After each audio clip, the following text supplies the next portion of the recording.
आज भारत में हर 3 में से एक इंसान के शरीर का सबसे बड़ा फिल्टर यानी उनका अपना लिवर अंदर ही अंदर खराब हो रहा है और उन्हें इस बात की भनक तक नहीं है। इस बीमारी की सबसे डरावनी बात यह है कि इसमें कोई दर्द नहीं होता। आपका लिवर 50% तक डैमेज हो सकता है और आपका शरीर कोई भी बाहरी लक्षण या संकेत नहीं देगा। इस डायग्राम को देखिए। एक स्वस्थ लिवर में बहुत कम मात्रा में फैट होता है, लेकिन जब इस फैट का वजन लिवर के कुल वजन के 5 से 10% के पार चला जाता है तो मेटाभाषा में हम इसे फैटी लिवर कहते हैं। ये समस्या दो तरह से शुरू होती है। पहला है AFLD, जो बहुत ज़्यादा शराब पीने की वजह से होता है, और दूसरा है NAFLD यानी नॉन अल्कोहलिक फैटी लिवर। अब यहाँ एक बहुत बड़ा सवाल उठता है। अगर कोई इंसान शराब को हाथ तक नहीं लगाता तो फिर उसके लिवर में इतनी जानलेवा चर्बी कैसे जमा हो रही है? इसका जवाब हमारी आज की डाइट में छिपा है।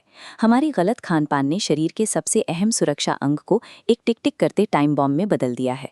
जब हम ज़रूरत से ज़्यादा कैलोरी या चीनी खाते हैं तो शरीर इस ऊर्जा को जला नहीं पाता। वो इसे ट्राइग्लिसराइड्स नामक फैट पैकेट्स में बदलकर लिवर की कोशिकाओं में गहराई तक जमा करने लगता है। जब ये फैट लिवर के अंदर बहुत ज़्यादा बढ़ जाता है तो ये एक ब्लॉकेज बना देता है। इसके बाद लिवर ना तो खाने को सही से पचा पाता है और ना ही शरीर से जहरीले तत्वों को फिल्टर कर पाता है। जब लिवर संघर्ष कर रहा होता है तो शरीर शुरुआती संकेत देता है, जैसे पेट के चारों तरफ चर्बी का अचानक बढ़ना या बिना कोई भारी काम किए हर वक्त गहरी थकान महसूस होना। धीरे धीरे ये संकेत और साफ होने लगते हैं। पसलियों के नीचे दाहिने हिस्से में हल्का भारीपन महसूस होना या त्वचा पर मकड़ी के जाले जैसी लाल नसें दिखने लगना, जिन्हें स्पाइडर एंजियोमा कहा जाता है।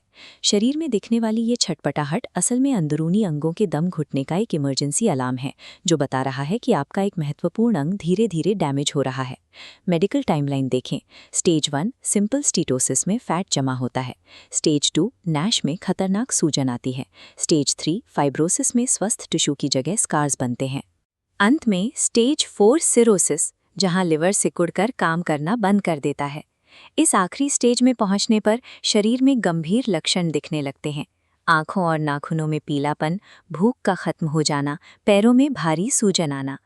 शुरुआती स्टेजेस की अनदेखी करने का सीधा नतीजा ये होता है कि मरीज एक ऐसे बायोलॉजिकल पॉइंट पर पहुंच जाता है जहां से वापसी का कोई रास्ता नहीं बचता। लेकिन यहाँ एक अच्छी खबर भी है। दिल या दिमाग के विपरीत लिवर हमारे शरीर का इकलौता ऐसा अंग है जो खुद को दोबारा बना सकता है। अगर सही समय पर कदम उठाए जाएं तो शुरुआती डैमेज को 100% रिवर्स किया जा सकता है। इसके लिए आपको टाइम रिस्ट्रिक्टेड हीलिंग का इस्तेमाल करना होगा। रात के खाने और अगले दिन के नाश्ते के बीच 12 से 14 घंटे का गैप रखें। ये इंटरमिटेंट फास्टिंग शरीर को ऊर्जा के लिए लिवर में जमे उसी जिद्दी फैट को जलाने पर मजबूर करती है। दूसरा है सेल्यूलर रिपेयर। लिवर को अपनी कोशिकाओं की मरम्मत के लिए एक खास बायोलॉजिकल विंडो चाहिए होती है, जो उसे रात की 7 से 8 घंटे की गहरी नींद के दौरान ही मिलती है। और तीसरा है मैकेनिकल आउटपुट। रोज़ाना 30 से 45 मिनट की ब्रिस्क वॉकिंग या योग आपके ब्लड स्ट्रीम से फैट को साफ करने की प्रक्रिया को तेज़ कर देता है। लाइफस्टाइल के ये चुनिंदा बदलाव आपके लिवर की रीजेनरेशन इंजन को चालू करने वाले सटीक बायोलॉजिकल लीवर्स हैं। इन आदतों के साथ साथ आपकी अपनी रसोई में कुछ ऐसी चीज़ें मौजूद हैं जो लिवर के लिए बायोकेमिकल कैटलिस्ट का काम करती हैं और इस रिपेयर प्रोसेस की स्पीड बढ़ा देती हैं। जैसे एप्पल साइडर विनेगर, जो चर्बी के उन जमे हुए फैट पैकेट्स को गलाने में मदद करता है। वहीं ग्रीन टी आपके ओवरऑल फैट बर्निंग मेटाबॉलिज्म को सीधे तौर पर बूस्ट करती है। आंवले में मौजूद हाई विटामिन सी लिवर से जहरीले तत्वों को बाहर निकालता है। और हल्दी स्टेज 2 की उस खतरनाक अंदरूनी सूजन को काफ़ी हद तक कम करती है। इसके अलावा सुबह खाली पेट कच्चे लहसुन की एक कली खाने से उन अहम लिवर एंजाइम्स का स्तर बढ़ता है जो सेल्यूलर रिपेयर के लिए सबसे ज़्यादा ज़रूरी हैं।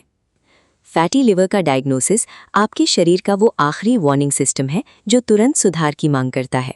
आज ही अपनी आदतें बदलें, इससे पहले कि आपके लिवर की घड़ी का समय पूरी तरह